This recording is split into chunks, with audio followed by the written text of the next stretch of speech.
All right, here we are, Matthew Russell Lee, Inner City Press, here at the Southern District of New York Courthouse. Today, Thursday, October 24th, 2024.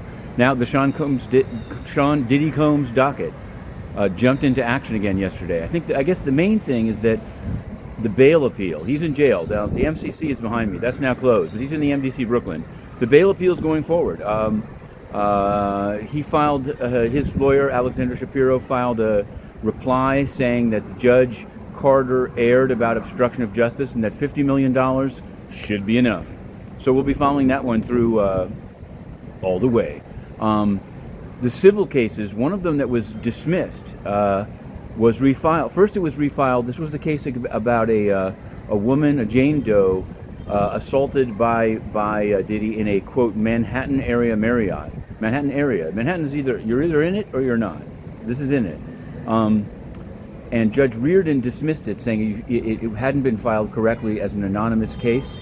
It had to be done as a miscellaneous case. They refiled it, the Busby firm did, as miscellaneous, but that case hasn't been assigned out to any judge. So they refiled it yesterday as a civil case, and it'll probably be assigned to a judge, and we'll be reporting on it, as with the other dozen or so cases. And finally, in the criminal case, there's a disagreement about the gag order.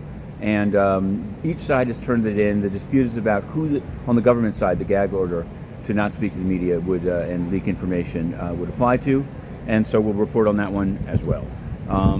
In other gag order news, Eric Adams, we've dug back into it. The government, in saying that they didn't leak to the media, has explained that the nitty-gritty of the indictment against Eric Adams, that they came to the magistrate's court right here. We covered it. We were there. And got it signed. And then they also had some communications about the logistics of Eric Adams showing up. And they're sort of implying that these might have been the ways that information leaked out, not through the prosecutors, but through others. I don't know who they're casting aspersions on, but the filing is in, and we'll just have to see. Meanwhile, there's new reporting on Eric Adams' world, in which a real estate lease of the Department of Aging was mysteriously switched from the winning bidder at 250 Broadway, not far from here, down to 14 Wall Street, a little bit further from here. Today, a ticker day parade. If you're on that parade, or if not, just think about the real estate sleaze that is New York City. In highfalutin legal news, on the Trump docket, sort of. Avenatti has partially won his appeal. Very surprising, very surprising. There's a squirrel over there. Very surprising. Avenatti won on a number of grounds. Loss amount, Judge Cernow in California didn't calculate that, in fact, he didn't owe all of the settlement to his clients.